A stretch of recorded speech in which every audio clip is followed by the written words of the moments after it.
just recently, the Koch brothers put out notice to 45,000 of their employees, essentially telling them who it is they have to vote for in the next federal election. Now, we have something that could possibly be even worse. Mitt Romney was caught in a conference call with conservative business leaders, telling them to tell their employees how to vote. Now, what this is a recording of a conference call in June to the very conservative National Federation of Independent Businesses. Here is an excerpt from that actual call. I hope you make it very clear to your employees what you believe is in the best interest of your enterprise and therefore their job and their future in the upcoming elections.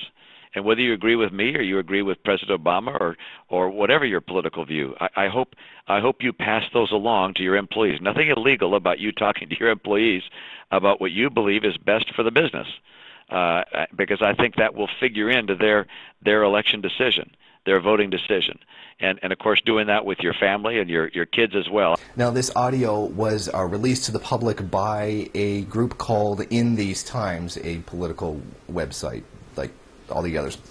Now, what Romney is saying is true. It's not illegal to basically tell your employees who it is that they should vote for and to tell them what's in their interests. I mean, after all, the Citizens United ruling overturned the previous federal election commission laws that prohibited employers from doing that, from conducting political campaigning at work.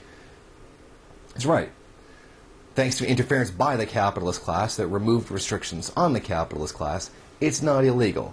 Monstrously unethical, and was previously illegal, but it's not illegal anymore. So Mitt Romney, at least for once, is telling the truth in that regard. Now,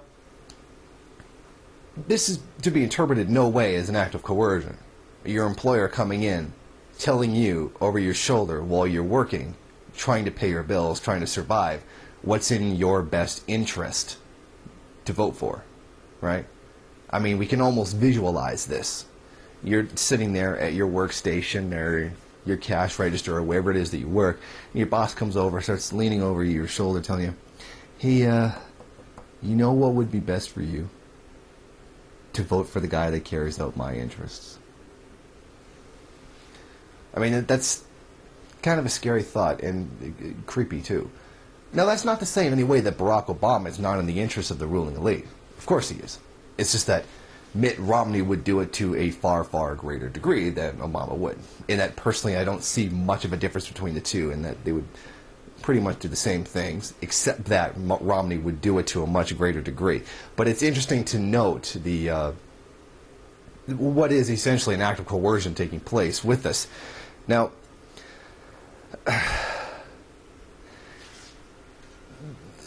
it's laughable to a Marxist or even to a radical leftist in general that to actually think that labor and capital have the same interests and that they're somehow both on the same side. It's just absolutely hilarious. Labor and capital do not have the same interests. It's ridiculous. And this is another example why Romney and much of the other the right wing are fascists.